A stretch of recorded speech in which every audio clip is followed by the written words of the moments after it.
Assalamualaikum warahmatullahi wabarakatuh. Alhamdulillah wassalatu wassalamu ala rasulillah Muhammadin ibn Abdillah wa ala alihi wa sahbihi wa mawalah. Amma ba'du. Saudara-saudara sekalian yang dirahmati Allah, puji syukur kita haturkan kehadirat Allah atas segala anugerahnya kepada kita sekalian. Semoga Allah melanggengkan anugerah-anugerahnya, nikmat-nikmat dan rahmatnya kepada kita sampai pada kehidupan kita di alam yang kekal kelak, insya Allah. Sebagaimana kita ketahui berkaitan dengan puasa atau bulan Ramadan ini, Allah SWT memerintahkan kaum muslimin untuk melaksanakan ibadah siam atau puasa yang tujuannya secara tersurat disebutkan di akhir ayat surat Al-Baqarah 183 bahwasanya tujuannya agar kamu sekalian bertakwa. Artinya dengan ibadah siam itu, kaum muslimin diharapkan untuk bisa mencapai tingkat ketakwaan yang mantap. Kata takwa sudah tidak asing di telinga kita. Kata ini merupakan istilah agama dan telah masuk dalam perbendaharaan bahasa nasional kita, yaitu bahasa Indonesia. Bahkan ketakwaan itu sendiri merupakan syarat pengangkatan pejabat-pejabat negara kita. Dari segi bahasa, kata takwa berarti memelihara dan menghindari. Dalam konteks keagamaan, pemeliharaan tersebut berkaitan dengan diri atau keluarga, sedangkan penghindarannya berkaitan dengan siksaan Tuhan di dunia ini dan di alam akhirat kelak, insya Allah. Para ulama seringkali mendefinisikan kata takwa sebagai melaksanakan perintah-perintah Allah dan menjauhi larangan-larangannya. Sayang sekali, definisi ini jarang dijabarkan pengertiannya sehingga menimbulkan kedangkalan pemahaman serta kegersangan dalam penghayatan agama.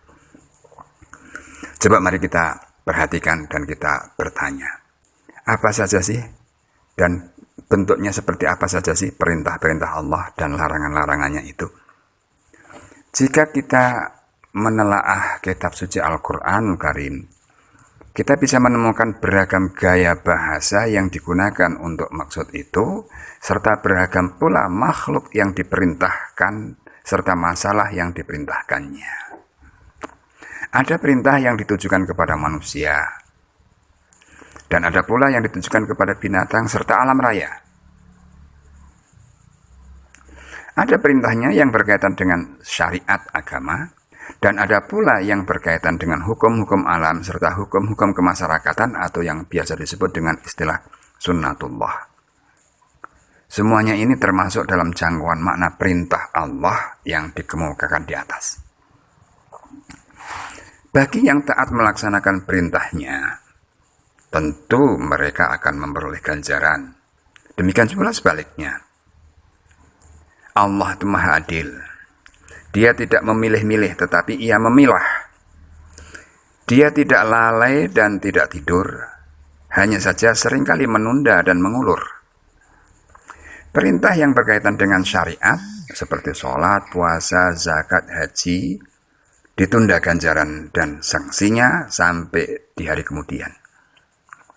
Kalaupun ada ganjaran dan sanksi itu yang dapat dirasakan di dunia, yaitu ibaratnya sekedar bonus atau panjar, agar dengan pahala yang dirasakan tadi, seorang mukmin terdorong untuk lebih giat dalam melaksanakan ketaatannya kepada Allah Subhanahu wa Ta'ala. Siapa yang giat bekerja, belajar, maka ia akan menjadi orang yang berhasil, kaya, sukses. Itulah ganjarannya. Dan itu berlaku secara universal untuk siapa saja. Itu adalah sunnatullahnya. Tetapi siapa yang membiarkan dirinya berada di daerah yang kumuh, kotor, maka ia akan terserang kuman. Dan siapa yang akan menganggur, tidak bekerja, malas-malasan, ia pasti akan menderita dengan segala kegagalan yang dihadapi di dalam kehidupannya. Itulah bentuk siksaannya yang diterapkan Allah di muka bumi ini. Dan itulah sunnatullahnya.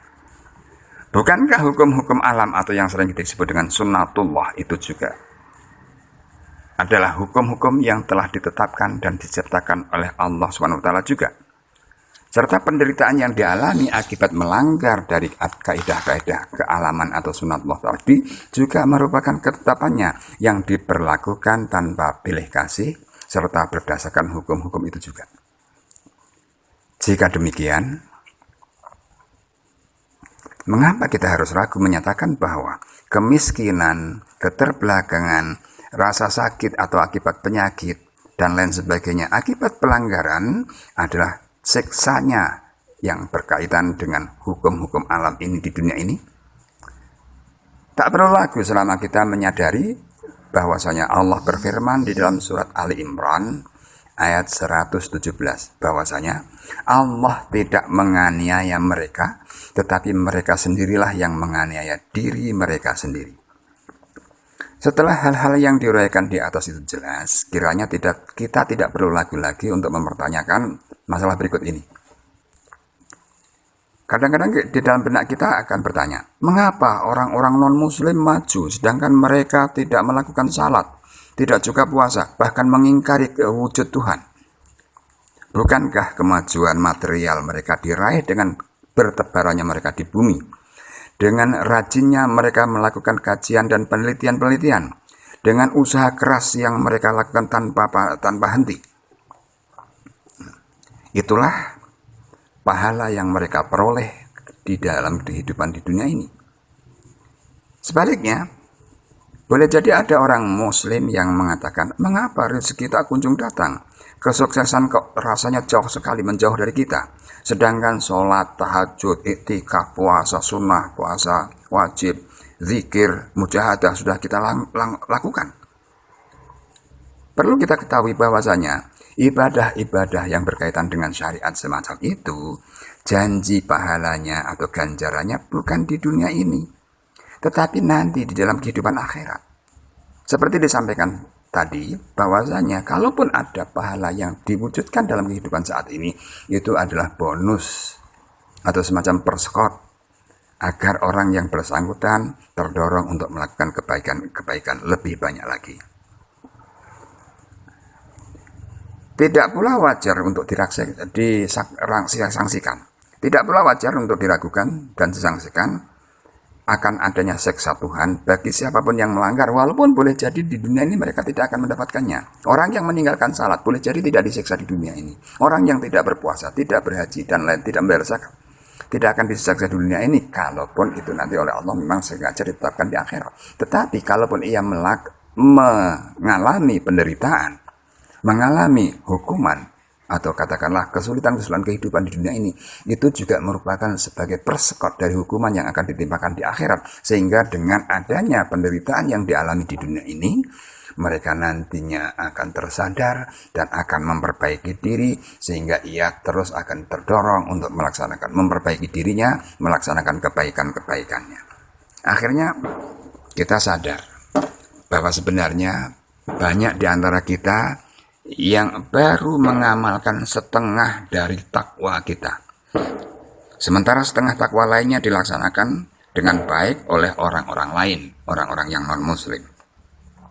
Kita rajin beribadah yang berkaitan dengan syariat, tetapi kita lalai dan bahkan cenderung mengabaikan hukum-hukum Allah, hukum-hukum yang ditetapkan oleh Allah yang berupa hukum-hukum kealaman, hukum-hukum kemasyarakatan, ataupun hukum-hukum sunnatullah. Rupanya tidak sedikit di antara kita yang bukan saja tidak menghayati, tetapi mengerti pun belum sepenuhnya berkaitan dengan makna takwa tersebut. Kendati perintah ini wajib diperdengarkan minimalnya pada saat seorang khatib berada di atas mimbar untuk menyampaikannya kepada para jamaah atau para hadirin yang hadir pada ibadah Jumat tersebut.